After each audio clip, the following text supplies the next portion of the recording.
బయటికి లౌకికంగా చెబుతున్నటువంటి అర్థము తేజస్సులో సూర్యునితో సమానుడు కాదు కాదు, సూర్యునిలోని తేజస్సే మీ స్వామి యొక్క భిక్ష. భిషాస్మాత్వాతప్పవతే భీషోదేవి సూర్య.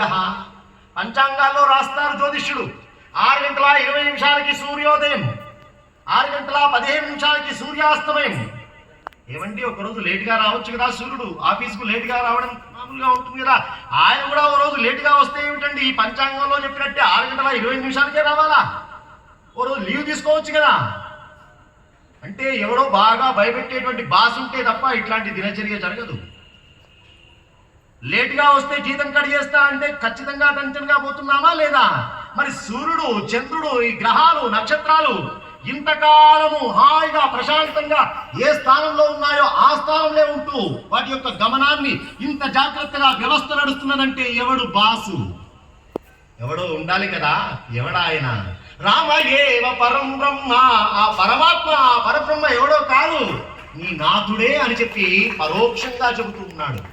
లౌకికంగా భౌతికంగా సూర్యునితో సమానమైన తేజస్సు కలిగిన వాడమ్మా.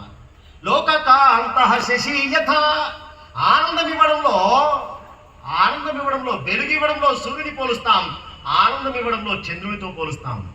అమ్మా, మీ రఘునాథ స్వామి లోకాలని కాపాడడానికి వచ్చినటువంటి, లోకాలకు వెన్నెలతో ఆహ్లాదపరచడానికి వచ్చిన చంద్రుడి లాంటి వాడమ్మా, రామచంద్రుడమ్మా. దేవో వైశ్రవణో యథ.